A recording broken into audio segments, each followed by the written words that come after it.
Fall temperatures are here, which means cooler water and great topwater action. Whether you want to catch a bass, a big trout, a red, the shallow water is going to be a good bet. Get ready, because we're going fishing here on the Texas Insider Fishing Report.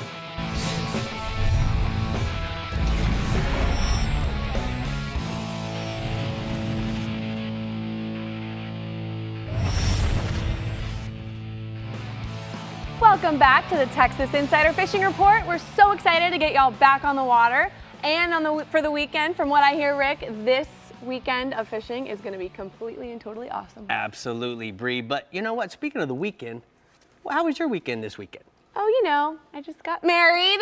I know. Can you? I mean, I think we got to share some really cool pictures. So let's take a look. Yeah, it was so amazing. We had it at the Jupiter Beach Resort. These are photos from the camera wedding. They sent them to me for the show. I'm so grateful.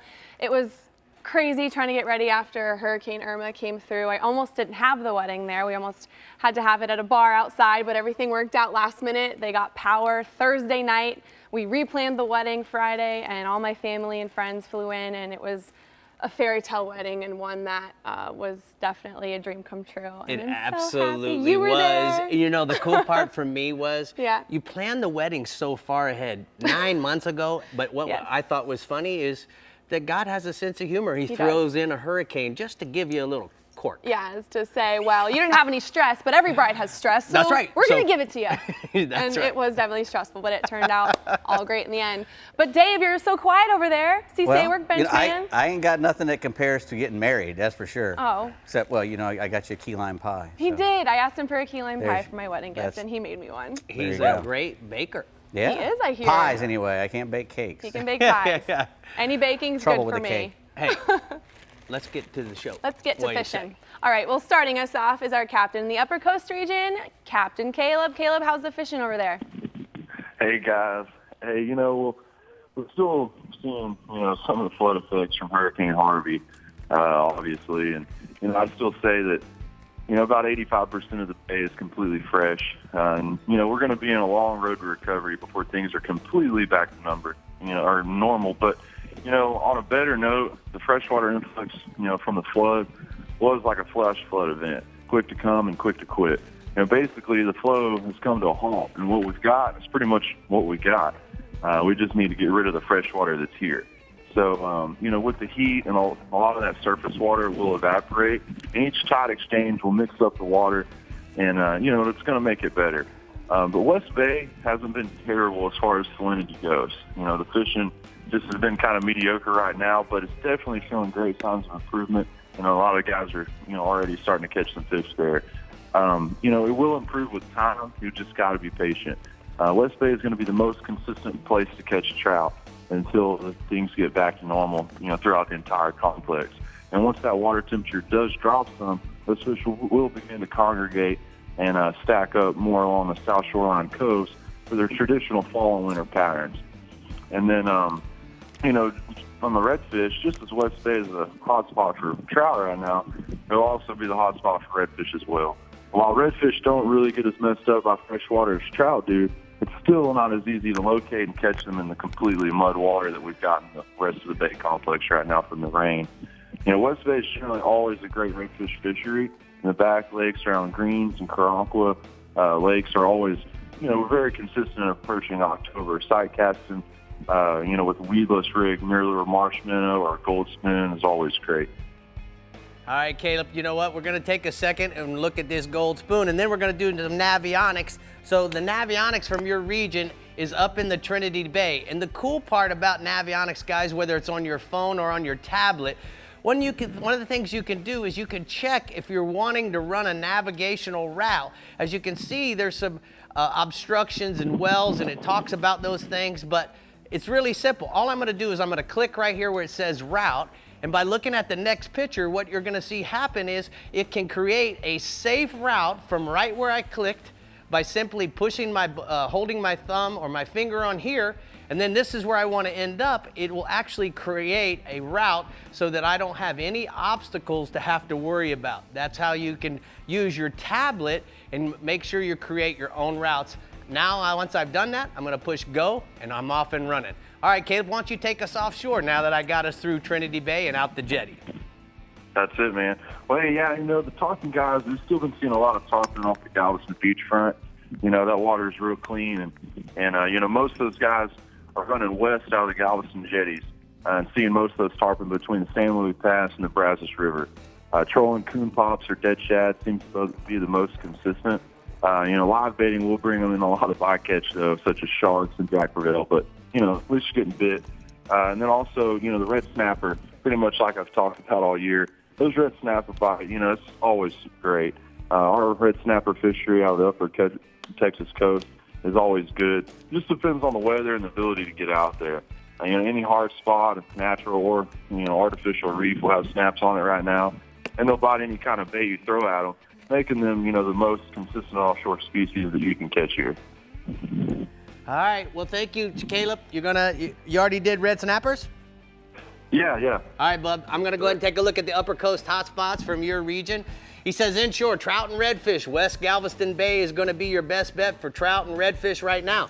The West Bay is the least affected and will hold better water than anywhere else. The South Shoreline has some fish now and will get better with each passing cold front. And then the other thing that's happening offshore, tarpon and Galveston beachfront fish between San Luis Pass and Brazos River, trolling coon pops or dead shad is going to help with the most consistency. Caleb was just so smooth, we ran right through those snappers. Yeah, which man. is your favorite. I was over here looking at his report and It's okay. Totally got lost. Snapper frazzle. That's typical. I'm lost. He's always lost. Keep me straight. I will. Up Steven. next is Stephen Johnson in the Middle Fresh region with plenty of places to get you an early start to fall fishing. Hey, Stephen.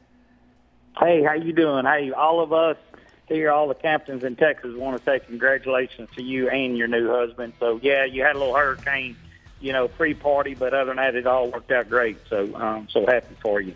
But, hey, we're going to start talking about some bass in my region, and everybody wants to try to pick a lake or, area and this and that. It's kind of hard to do it this time of year because just about my whole region is kind of acting the same from one side to the other. We've got some cooler temps. We haven't had a fall here in the region, and I would say, 4 or 5 years. We've had some real cool nights, and it's dropped that water temp down into the 70s and some into that low 80s. And what this has done, this has started pushing the shad off the main lake back in the creeks.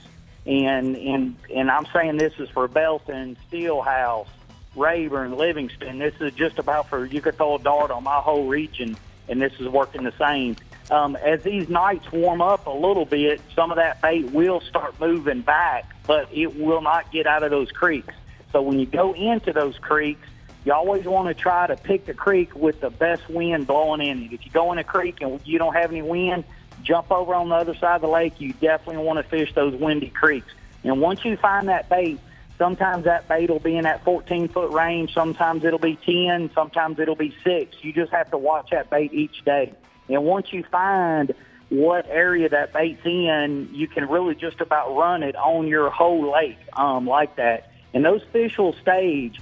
A lot of times I tell everybody they don't build gas stations and 7-Elevens on straightaways. They build them on 3-ways and corners and 4-ways, and those fish will set up like that. So when you go into a creek, if the creek is straight, just fish on through that. I'm not saying you can't catch them there, but if you get a bend of a creek or a little feeder creek comes in, that's just a great ambush point for this time of the year for all these different lakes. And I like to throw like a 2.5 square bill and like some kind of 6 to 8 foot diver. A lot of times you can just throw a lipless, just like a rattle trap or a hot spot, in the creek and on the bank of the creek. And once you get those fish fired up, you and your buddy or you got a couple people with you, a lot of times it'll get those fish excited and those fish will come up in school. So always make sure you have some kind of topwater land there handy so when those fish do come up, you can get it back in. And if you got any kind of shallow water anchor, this is a great time to use it. And also using your coastal sunglasses, look down there because a lot of times you can see those shad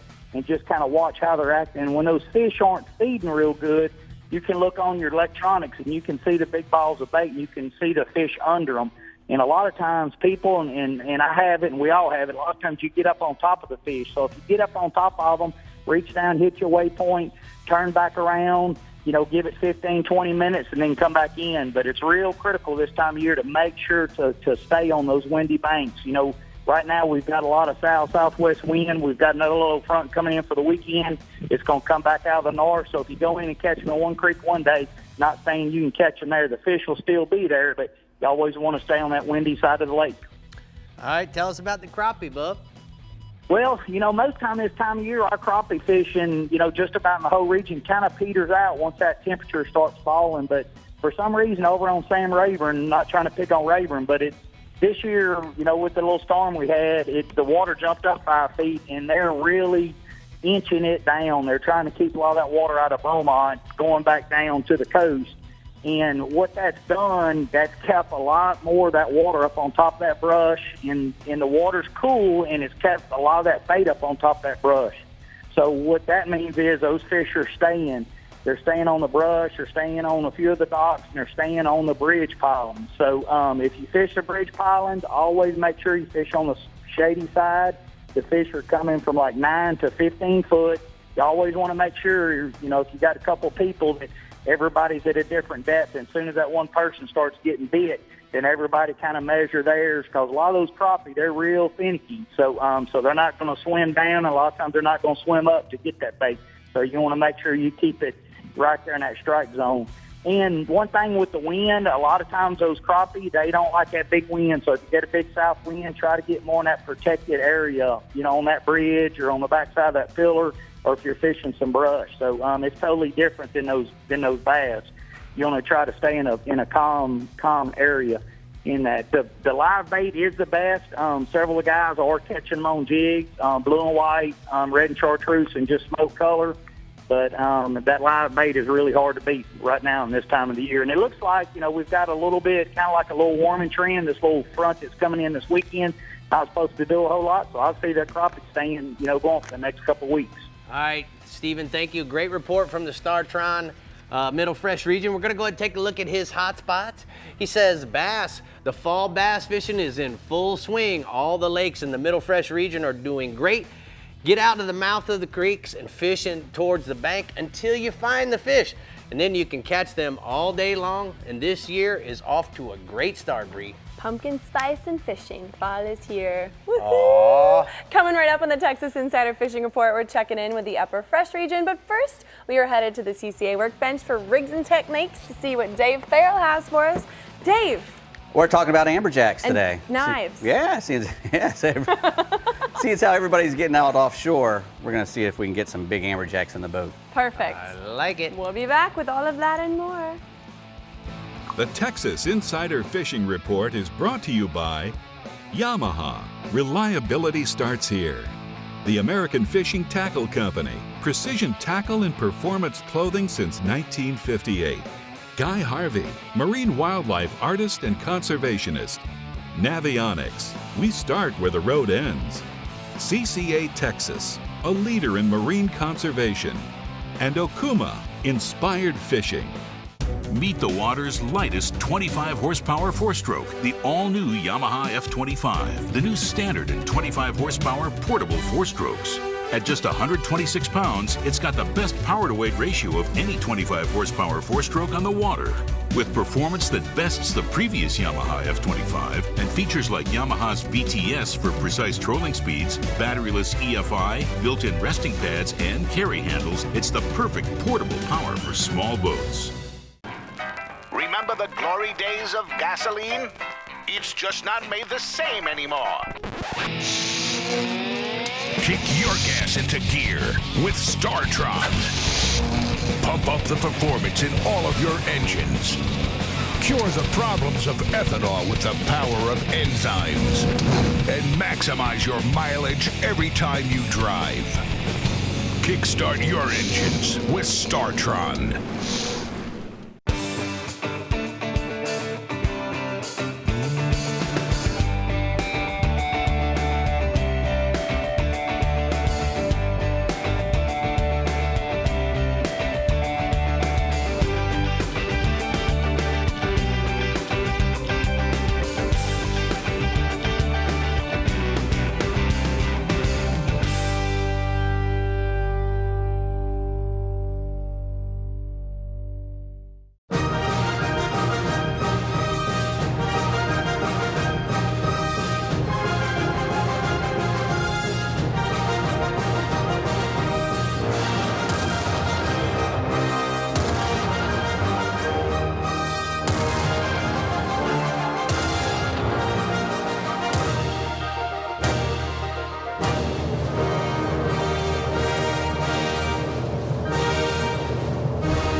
Remember to follow our guides and be up to date on all things fishing in Texas. Make sure to head over to TexasInsiderFishingReport.com. You can catch all of our shows on our YouTube channel as well. Remember to like us on Facebook at Texas Insider Fishing Report and follow us on Instagram at TifferTV. Also, don't forget to send and tag us in your Fishtastic photos and videos. But now, get ready. It's time for Rigs and Techniques.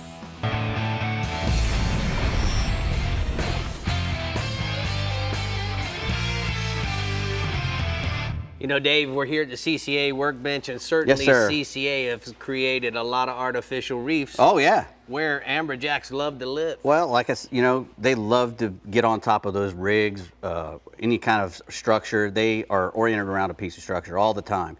So that's first off, that's how you find them. If you have a bunch of rocks in your machine, and usually over 200 feet of water is where you want to start looking for them. Oh. Yeah, you want to be in fairly deep water. The bad thing about that is because the bigger ones like the deeper water, and the bigger ones pull hard. The Amberjack is known for busting people. And that's what they do. I mean, the last big Amberjack I hooked was the bottom, and I handed it to somebody else and said, "Hey, I'm on the bottom," and he goes, "No, you're not. Oh, yeah. No. Oh, you got a fish on? Oh, it's yours now, buddy." Because I didn't want to crank that 100-pound Amberjack up from 400 feet of water. That's dirty pool, yeah, it was one of the first ones I ever, they're big and strong. So you're gonna have to have some good tackle to beat them, and all your stuff's gonna have to be pretty strong because like I said, they fight from the bottom all the way to the top. It's a jackfish. He's broad-shouldered. He's got a big lunette tail shaped like a moon, right. So he's fast and powerful. So you want to use a big spinning reel, a 20-pound minimum, 30 pounds probably better off if you're hooking big giant ones. These days you can go to 65-pound exactly. braid on this Azor and it'll hold right. a whole bunch of it'll hold a lot of drag too. Way more drag than you can probably hold when you're using 65 pounds of braid. Now the rod, heavy. You want it to be heavy. You want it to have a lot of backbone because there is no finessing when it comes to these fish. When you get them up close to the boat, you don't want your rod turning into a noodle and him getting further and further away. You're going to want to end it when you can.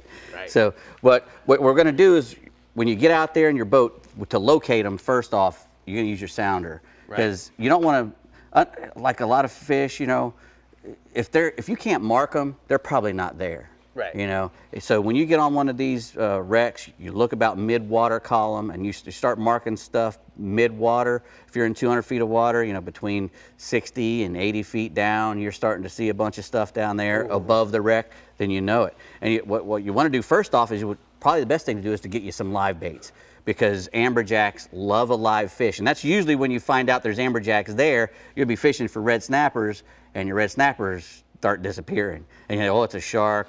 If it's not coming up cut, then it's a big Amberjack down there eating your snappers.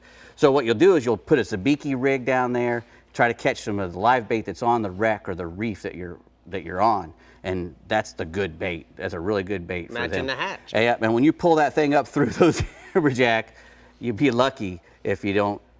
Once you start getting bit on your sabiki rigs with your baits, then you're in a good spot. And all right. So what do you do if you don't have live bait, or you don't have a sabiki, or you don't want to catch live bait? Well, that would be me. I don't like to mess with live baits a whole lot. So you can use jigs, a bucktail jig, any curly tail, bucktail jig works really great for them. You drop it down past the school that you're marking. You want it to get it below them and then come up through them. And the same way with your baits, you want to get your bait about right to where they are, but you want to get, and butterfly jigs work really well for them. This is a Williamson Benthos, a big butterfly jig. If there's big Amberjacks around, you can put one of those things down, go all the way to the bottom and come up through them, Right. Choop, and then slam, they'll slam it. So also, if you notice that they're down there and they're not biting your jigs, you control plugs. Lipped plugs will go through there, very well. Anything that'll get a little deeper, like any big lipped plug. It's got to have really beefy hooks and stuff on it, though. You can't throw out stuff that's not going to be strong because a big Amberjack, he'll use his jaw strength and his body weight to crush those things. The Texas record is 115 pounds, 62 inches, I think. Yeah, 66 inches, and it was caught in 1994. So there's some great big amberjacks out there. You don't really have to worry about, you know, using really long leaders, or, you know, they're not shy. You know, you can use heavy 40-pound or even 20-pound sometimes if you have to get a bite. Very rarely, but they don't care, and they don't have any teeth to speak of. So really all you're worrying about is the pull. And if your stuff will hold, usually a 20-pound test, most of the people using a spinning rod can't hold 20-pound test of drag. You probably only got 20 pounds of drag on there, 15 pounds of drag maximum anyway. So you got 5 pounds to play with. I caught a 108-pounder in Key West one time on 20. Oof, yeah, that's 20-pound spin. That's no bueno. Oh. First off, because we're talking about these things having, you know, so much power, you want to get a good belt, you know, and you want a belt with a gimbal in it, you know, and your rod that you're using, you know, should have a gimbal on the bottom, because it keeps you from twisting and torquing. And when you got all that weight on there, you know, you want to have that gimbal to keep everything straight. Yeah, it goes and in. a harness, you know, if you now it won't. That's it doesn't rotate. Right, and it's a lot easier for the angler. And if you have a shoulder harness, an AFCO shoulder harness, then you're gonna beat him easily, and it's so much easier. If you don't have a little belt, my buddy Chuck Richardson tournament cable. You know, if you've got kids on the boat, you can slide this little gadget in a cooler, and the kid can sit on the cooler, and this turns your cooler into a fighting chair, because you got your gimbal right here. And with this, you know, this goes right down in. You close your cooler back, lock it down, and now your kids or a girl or even a weak person like myself can put it to a big giant amberjack. You know, Dave, you cover a lot of stuff over here, but thank you for helping us understand what we can do to whoop these big fish. Yeah, that's what you gotta do. It was good work. Good work. No worries. Or even a girl. Even me. Oh, I got that. Even a weak guy like you, huh? Yep. Correct. All right, now it's time to say hello to Rick Carter in the Upper Fresh region and find out where the bite is going to be this weekend. Hey, Rick. Hey, guys. Glad to be here. I don't know if Steven told y'all, we're at a Costa Sunglass fishing event with the FLW, and we're both sitting in the top 25 in points. This is the last qualifier. So we'll be moving on to the championship in Kentucky with Costa sponsoring that also. So we really appreciate all they do for us and what they do here for the Texas Insider Fishing Report. Well, thank you for that, Rick. So tell me, how's the bass fishing in your region? Man, the fishing's good. Out on Lake Grapevine, it's a little north of the Metroplex there. Old Jace Hinkle's been reporting to us this year. The fishing is good with the bass bunching up on secondary points. 10 to 15 foot has been the depth, and he's throwing Carolina rigs with LFT ring fry, small flukes, and shad assassins and watermelon candy. He's rigging this Carolina rig with about a 3-foot leader rig, putting a 3/4 ounce bullet weight on braid, then tying to a barrel swivel, putting a 3-foot leader with a fluoro behind the braid, and then put you about a 2/0 hook so it lets that bait float a little bit. And a lot of folks don't understand the Carolina rig that way, but 3/4 ounce is the weight for it. Deep diving crankbaits have been working good on the same points on the south end of Grapevine. The early morning bite on the dam has been awesome with black spinner baits. And thanks old Jace Hinkle for that. Lake Fork, the deep bite is getting tougher on Fork. They're moving out of that. Going back 4 to 10 foot, we've got a lot of pepper grass and duckweed this year showing up for the fall, with bass up to 9.5 pounds with me last week on wacky rig, tap out worms, chartreuse pumpkins, the color, weightless 4-inch shad assassin in white and Tennessee shad. 15-pound fluorocarbon's about right for that. Cloudy days, we've had some buzzbait and frog bites already this year on Fork around the heavy cover. And the Texas rigged blue fleck in the fall is always good on Fork. All right, you got a photo for me here, Chief? That photo is Jace Hinkle, the guy on Grapevine there above Dallas, Fort Worth. You can be on that lake in literally 30 minutes out of Dallas and catching bass like that right there. That's pretty awesome. That is awesome. All right, tell me a little bit about the crappie fishing. This is Lake Levon again with guide Tommy Azale reporting. He's catching some good crappie shallow right now, 12 foot around submerged cover. He says there's a lot of fish holding 25 foot deep in the trees, but the 12 foot depth has been the best for the bite. The bonehead stump bug, white chartreuse, and the glimmer blue chartreuse are the good colors. And back on Fork with guide Terry Moon, they're catching a lot of giant crappie, 14 to 20. Around the brush, light tackle with baby shad, and she's also using a lot of live minnows right now, I've been noticing. Most of the bridges on the lake on the west arm are holding the crappie, and your electronics is a major player in this right now on those crappie. All right, you got a photo of a crappie. Tell me about it. That's Gary and Ralph. They came from way out in West Texas to hang out with Terry a couple of days, and they had a bunch of those beautiful fish like they're holding up there. All right, well, Bree and I want to wish you and Steven the best of luck. I hope you guys just wreck them. Let's just go ahead and one of you two guys win this thing, and then we can go ahead and put an exclamation mark in what the Texas Insider Fishing Report's all about, right? Hey, man, we'll be swinging for the fence, Rick. That's how we do it, brother. All right, man, thank you so much. We're going to go ahead and take a look at the upper fresh hot spots from Rick Carter's region. Lake Grapevine, the bass are hitting black spinnerbaits right at daylight on the dam and around the rocks, and black buzzbaits on cloudy days seem to work for those bass. And then Lake Levon for the crappie. Fish are biting in 12 feet of water around the cover and standing trees. The bonehead stump bugs are your best bet for those crappies. That would be so awesome. Good luck, guys. Texas Insider Fishing Report coming up. If you plan on getting your fish on this weekend, we've got you covered in the lower fresh and lower coast regions, so stay hooked. We'll be right back on the Texas Insider Fishing Report, where captains win tournaments. The Texas Insider Fishing Report is brought to you by Contender Boats, performance through innovation. Bass Assassin and Saltwater Assassin, the best lures, period. CCA Star, fishing fun for giant prizes and scholarships. Costa Sunglasses, see what's out there. Power Pole, swift, silent, secure. And King Sailfish Mounts, www.kingsailfish.com. At Yamaha, reliability is a family tradition. Meet the next generation. 4 new advanced technology-inspired inline 4-cylinder performers. Bred from the reliability and boater satisfaction that is part of Yamaha's DNA.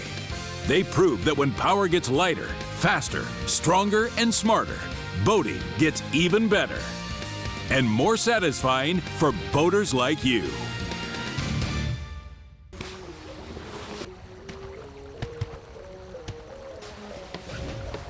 Hey, how do you like your contender?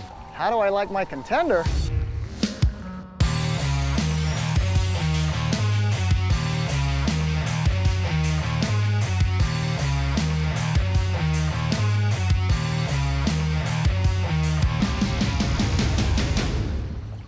What's not to like? Dude, I just saw a contender, and man, I gotta give me one. As close as you're gonna get to a sure thing for catching billfish is Guatemala. They're here, man. This has been a 20-year run, buddy. These things haven't left. There's no cycle. When it comes to sail fishing, this is the real deal.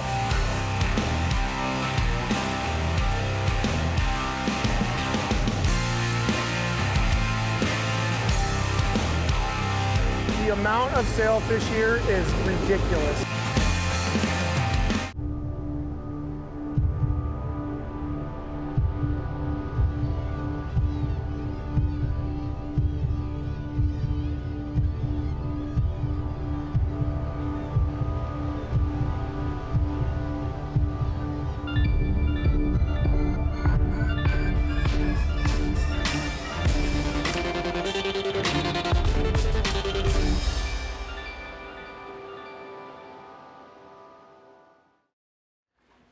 Welcome back. The Lower Coast Region and Captain Chad Kinney has all the offshore and inshore info you're going to need for the weekend. So go ahead, Chad. Tell us all about it. Tell you what, I'm going to start real quick just for my upper part of my lower coast here. Got to get some good info for you guys. Con Harbor, and Hampton Landing there and Aransas Pass are now open, and Cove Harbor Ramp and the north-south side are open. So I'm going to get some good fishing reports for you guys next week, and some more stuff is open and availability. But moving down to where I'm based out here in Port Mansfield, South Padre Island, Port Mansfield, the trout are holding good in 3 to 5 foot of water, still around the grass beds, and the redfish are showing up really in good numbers in the flats. I usually do this time of year through October, so they're from Gaswell Flats from South Padre all the way up to the North Land Cut, which is actually got about a 50-mile stretch. So there's plenty of fish moving all around there and some good action. So starting around the trout fishing, like I said, it's been good early. I hit some top waters early, such as like a Rapala skitter walk. Some soft plastics working well also, some saltwater sassing. Live baits working good, croakers, live piggies, live mullet. And I feel like this time of year, normally the piggy perch actually start out producing the rest of them. So hit those on the sand pockets or near the grass beds. Use those with like a 5-aught tail hook with a 25-pound fluorocarbon leader, about 18, 24 inches long. And, go ahead and work that bait and twitch it. You can't just let it sit there. They'll hide in the grass, and you won't do as well. Also, look for the drop-offs and sunken spoils. So if you're in like 2-3 foot of water, 4 foot, you start working those drop-offs. Some of the better trout been hanging off over there. So if you are using some soft plastics or even the top waters, wade fishing, we've done that here lately, go to a heavier jig head, like a 1/4 ounce or so, to work that water column a little bit deeper on that. And moving over the redfish, I said they're in good numbers. Kind of excited about that. They're all from the flat, South Padre, all the way up Land Cut. Look for the bait early. If the calm days are here, you can see wakes pushing. There's a few pods of fish showing up, some schools showing up. Use some gold weedless spoons working, but that's always on that.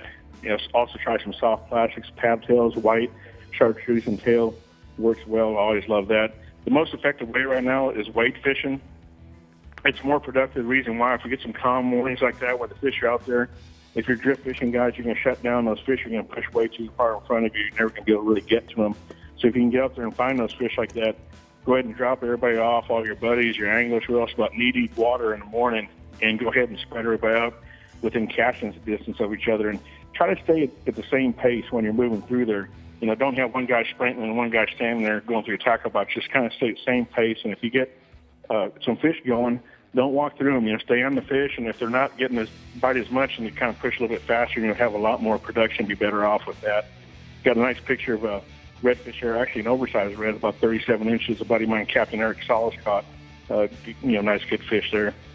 All right, let's go offshore, Chad. Yeah, heading the offshore. There's some really good action heading offshore. State water snapper, is always pretty much solid here year-round. But the blackfin tuna showed up with some really, really good numbers. Wahoo showed up, and the bite's on out there like that. You got to find the rips, and with all the fresh water, I'll get into that here in a bit. But it's really going to be on, I think, here next month or so due to the storms and everything else coming out of there.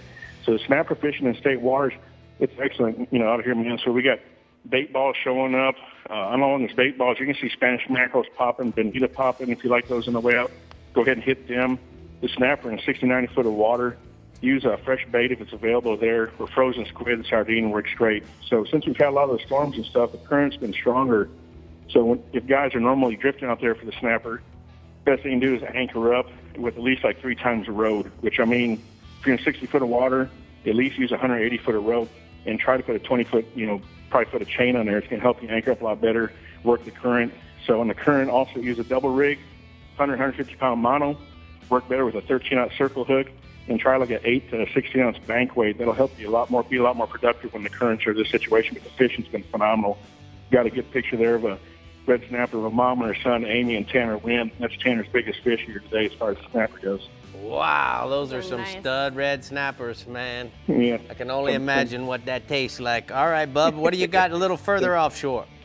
Some good stuff. Got some great news. The water looks kind of, goofy. It's kind of like greenish. I almost look like called algae color, and it's coming up with a lot of the fresh water from the rains and everything else like that. But the blackfin tuna are in great numbers out of the deeper shrimp boats from Padre to Mansfield on up north, out of Aransas Pass, stuff like that. Hit some divers and cedar plugs for the best action.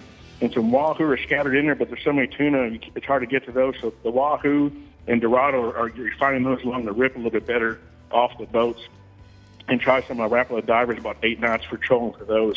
So look for those color changes. Like you'll go from that algae green water to maybe a slighter greenish blue, and all of a sudden you're going to hit literally like a wake So head east out to your 100 fathom curve. We were out just a day or two ago, and we found it in 350 foot and traveled that thing all the way up to 1,000 foot, all the way past the curve. And there's plenty of fish on it. You'll see it distinctly. It'll go to cobalt blue to green. So when you find those changes, make sure you stay on it and work all day long. You'll have a great a trip out of the whole deal. And then get a picture here of a wahoo we caught during one of those rips right there. Man, that's Nice. some great fishing, great pictures. Thank you so much, Chad. We're going to go ahead and take a look at the lower coast hotspots. He says inshore trout, South Padre Island to Port Mansfield. The trout are holding in 3 to 5 feet of water around the grass beds. Look for the redfish in the flats from the gas wells. Flats to the North Land Cut, and then offshore, red snappers. Plenty of action offshore for red snappers in state water. Out deeper, the blackfin tunas and the wahoos are going to be biting, Bree. Offshore Man. looks like fun in Chad's region. Come on, let's go. Let's go. Come on. The Yeti Lower Fresh region with Matt Reed is up next. And Matt, we're ready for your report, so tell us about the bass fishing. Are you ready to think about catching one? Yeah, man. It's always fun. It's always fun. All right, let's start this off with, as usual, with my largemouth bass report from the South Texas region. I'm going to start at Lake Amistad. Lake is actually on the rise right now. It's been coming up for the last few weeks, and it's come up about 4 feet. So we've caught about 4 feet of new water, and the hydrilla has done really well. The grass, and the fish are relating to the inside edge of that grass in the shallower water now, in that new water. They're biting a belly-weighted swim bait real well, like the Strike King Rage Swimmer and the 3.75 or the 4.75. You throw that on a 4 or 5/0 belly-weighted swim bait hook. In that gap in between the shore and the hydrilla, you're catching a whole lot of fish like that. Another way you catch them on those cloudy days is on walking top waters or poppers. They're also biting frogs some. So Amistad's a lot of fun right now in that shallow water. You got fresh water, and we sure hope it keeps coming up. That's always good for these South Texas lakes. Ray Hanselman has sent me that report. We're going to move on to the Austin area. Got a report from Brian Cotter out of Lake Travis. Fishing's really, really good at Lake Travis right now. Early in the morning, the fish are biting the top waters in the marinas and on the rock bluffs, either a popper or a walking style, like a little spook. They're working really well. They're biting top waters up to about 10 o'clock in the morning. Then you're going to want to switch over to a jig and go skip some docks. Fish are getting in the shade of those docks.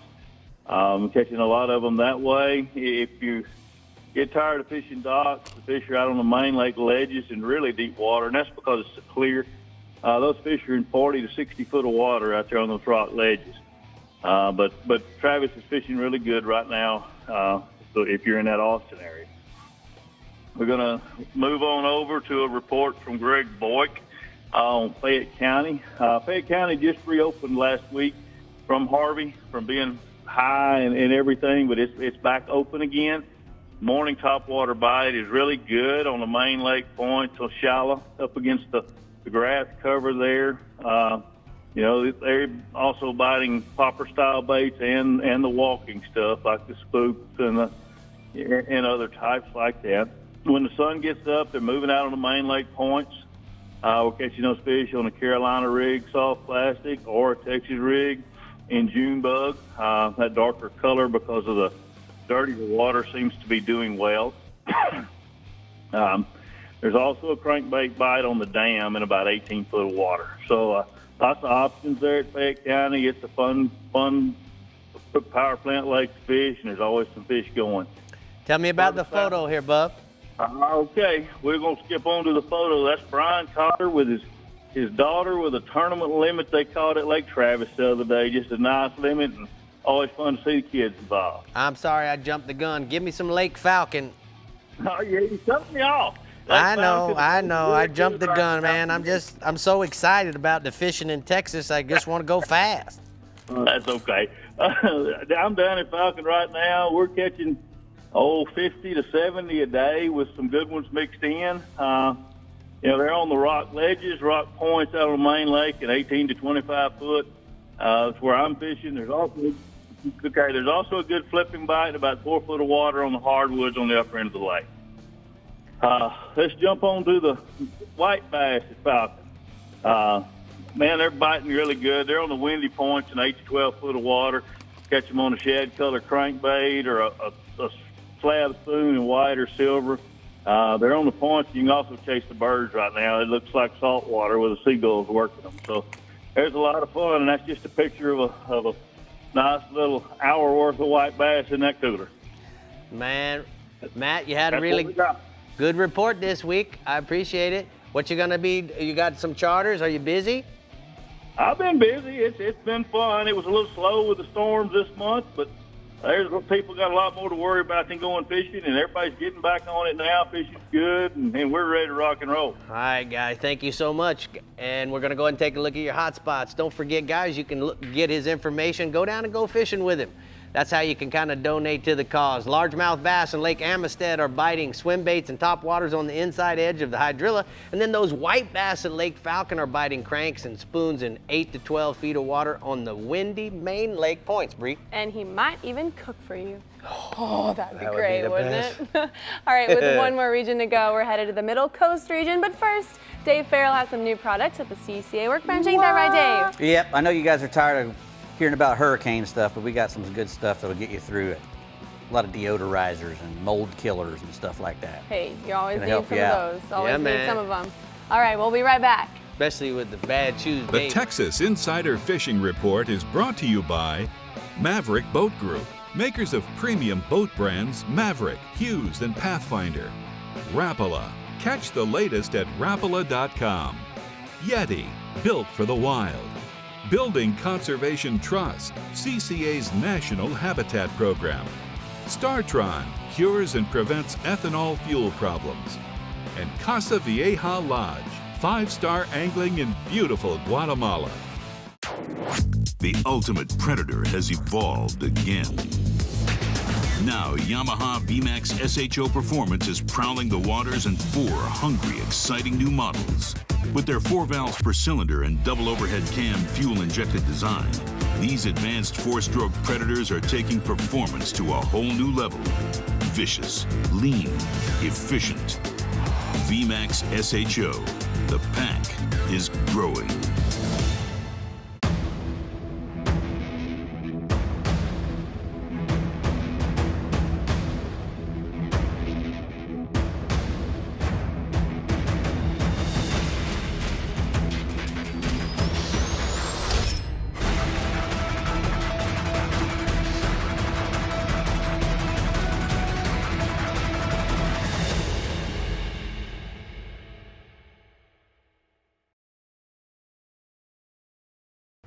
Thanks for tuning in to the Texas Insider Fishing Report.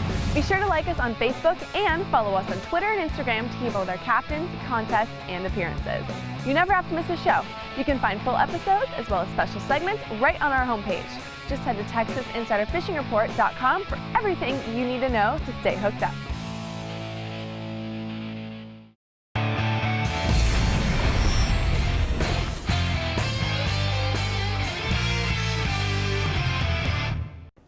Today's Power Pole tip of the week is about the maintenance on your anchor. So understand, guys, that you want to check a few things along the way when you're inspecting your anchor. The hydraulic lines need to be tie wrapped so that there are no loose lines and they don't get pinched when you're putting your power pole anchor up. The other thing that we also check is the hydraulic lines and making sure that they're good and tight. Now, once that's been done, you certainly want to make sure that after you've trailered your boat up and down the highway, that's what creates a lot of vibration while trailering. The other thing is, in its use, you want to make sure that these transom bracket nuts and bolts are good and tight. So it's real simple. We just want to take a wrench to them. And while you're there, go ahead and check these ones down by the bushings and make sure that they're good and snug as well. Now, moving on, the Power Pole Sea Monster has created pretty much a wireless unit.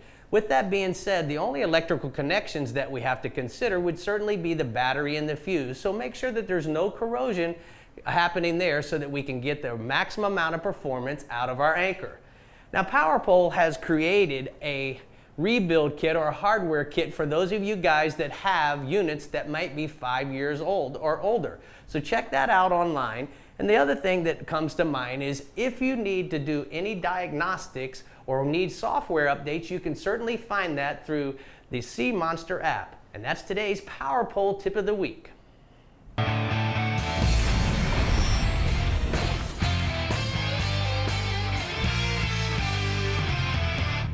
Well, we're here at the CCA Workbench, and we're going to be talking about new products. Dave, we got them. Yeah, we do. We got a lot. Well, first off, we're going to start with some of these Starbright hurricane recovery products.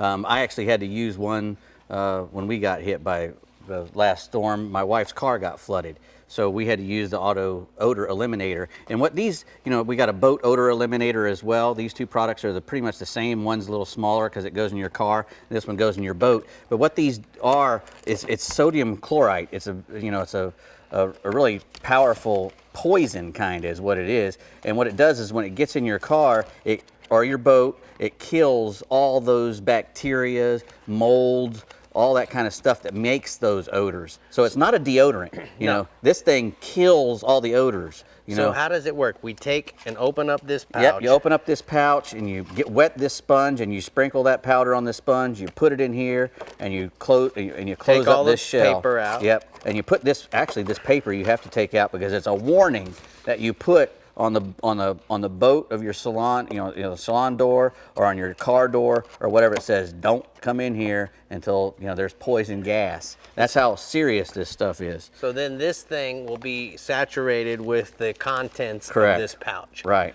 And then you're just going to set it in the car on the floor? Yep, just leave it in there. And then let the gases kill everything in there, makes the car smell fine. But you need to let it sit for an hour open before you get in it.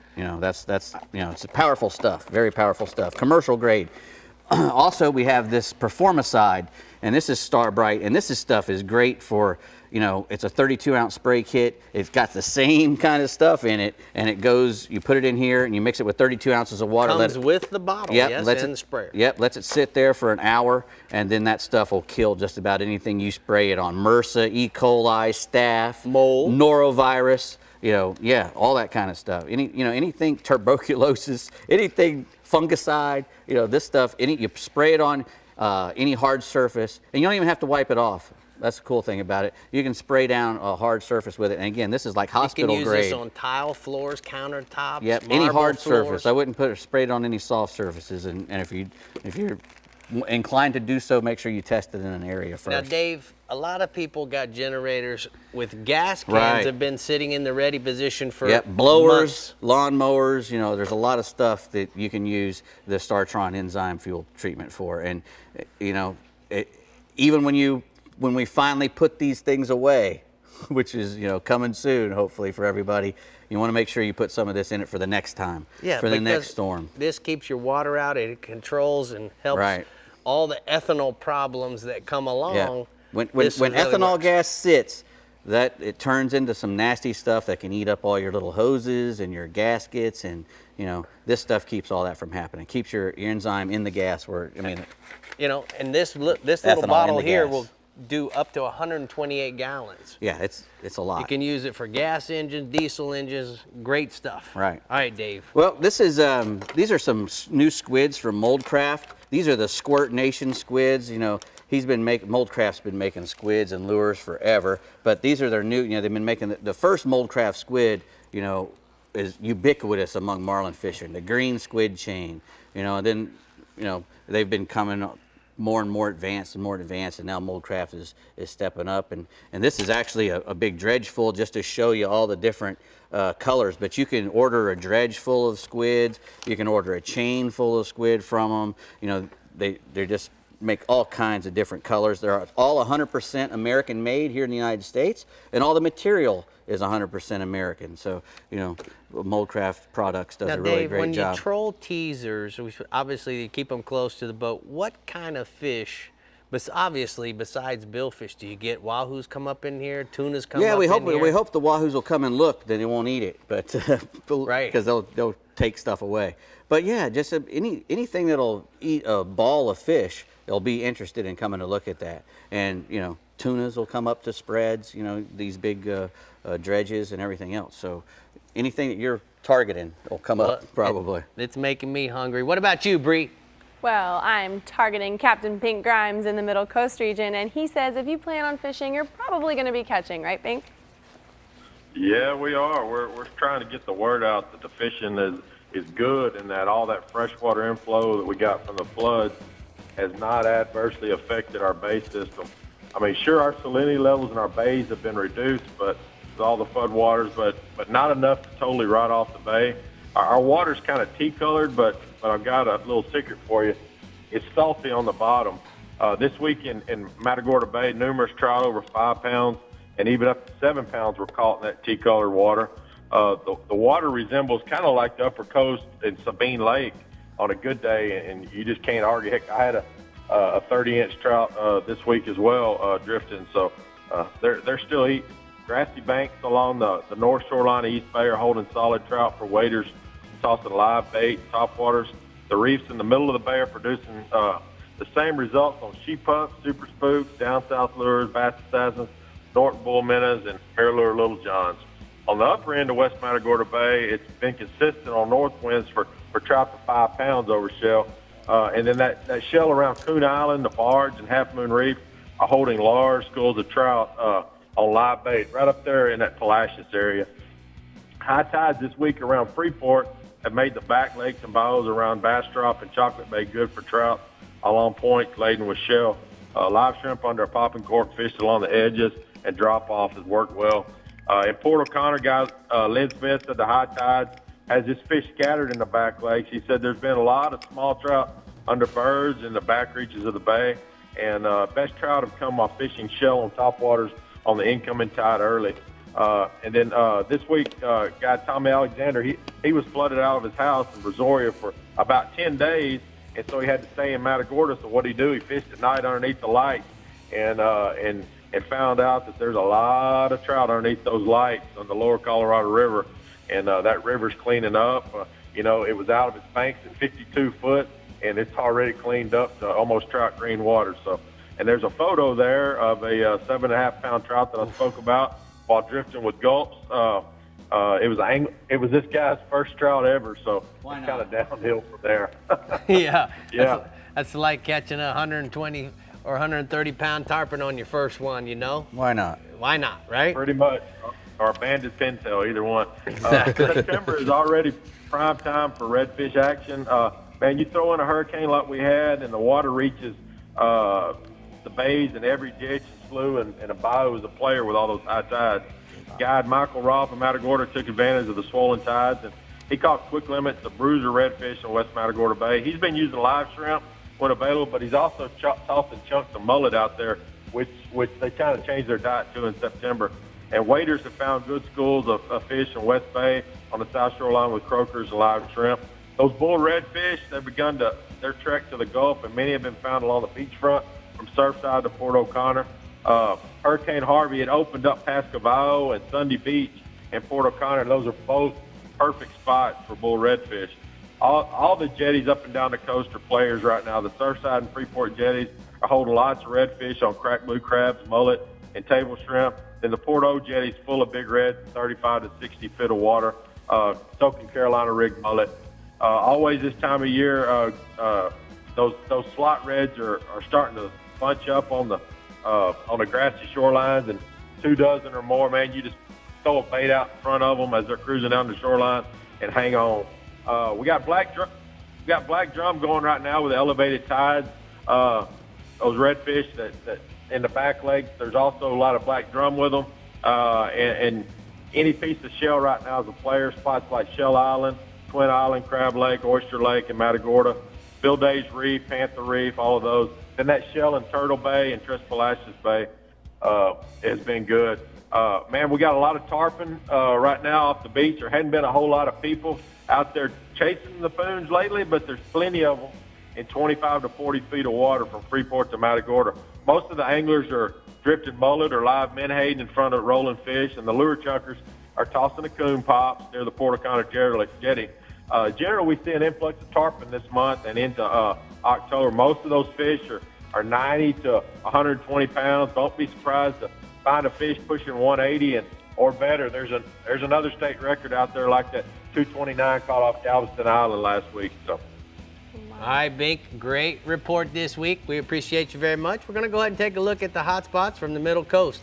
Inshore, trout in Palasko, Coon Island, the trout are holding good on live shrimp under a mid-coast popping cork. And Half Moon Reef are good for trout while drifting in 5 feet of water. And then tarpon along the beachfront, jetties around Port O'Connor, 25 to 40 feet of water for menhaden and a coon pop. We're going to catch that. And a coon pop. Palacios. Palacios. Dios mío. All right. That's why I need you, Bree. I need you to keep me. I'm so glad Yes, you you do. speak Spanish. I speak Spanish. I know All you right, do. guys. Well, good show. Yeah, I believe so. What you doing Congratulations. Oh, thanks, Go married home. woman. And I've never said this before, and kiss your husband. Oh, I will kiss my husband. Oh See my you guys God. next Bye, week. guys. Thank you. Bye.